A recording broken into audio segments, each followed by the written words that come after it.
नमस्कार शुभ संध्या मुरुपली आपण मानकु स्वागत करुछि ओडिसा रे। भुवनेश्वर डीसीपी भाबे दायित्व नेले जगमोहन मीना। भुवनेश्वर नुआ डीसीपी भाबे दायित्व ग्रहण करिसेंती जगमोहन मीना। दायित्व ग्रहण परे नुआ डीसीपी कहिथिले जे अपराधर तदंत अभियुक्तंकु तुरंत गिरफ करबाकू गुरुत्व दियाजिबो। साधारण लोकंक प्रति जत्नमान हेबु ओ सीसीटीवी सर्विलांस बढ़ाजिबो बोली सूचना दैछन्ती डीसीपी। एहा सह साइबर थाना सुदृढ़ कराजिबो बोली प्रकाश करथिले मीना।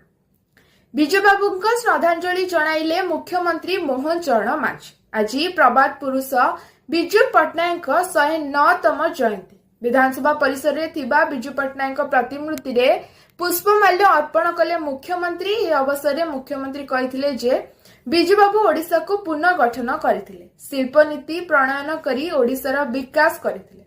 मुख्यमंत्री हिसाब रे तांकर अवदान अतुलनीय। विजू बाबू को मने पकाइले विरोधी दलर नेता तथा पूर्वतन मुख्यमंत्री नवीन पट्टनायक। भुवनेश्वर फॉरेस्ट पार्क रे थिबा विजू पट्टनायक प्रतिमूर्ति रे पुष्पमाल्य अर्पण करिसेंती नवीन। ओडिशार सरकारी स्कूल हेबो गेरुआ। ओडिशार समस्त सरकारी पीएमसी स्कूल रंग समान करबाकू निर्देश जारी करा जायछि। एने समस्त जिलापाल मानकू निर्देश करिछि ओसेपा।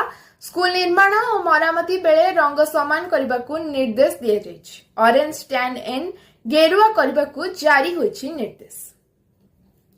भुवनेश्वर 10 लाख टंकार नकली गाड़ी पार्ट्स जबत। भुवनेश्वर बड़गड़ थाना अंचल 10 लाख टंकार नकली गाड़ी पार्ट्स जबत करा जायछि। एक नकली पार्ट्स दुकान रे चढ़ाऊ करथिला पुलिस। दुकान रे मोबिल मध्य तैयारी होथला। दुकान रो मालिक विदेश जाइथबा सूचना मिलिछि। आज पय एतिकी। धन्यवाद। शुभ रात्रि।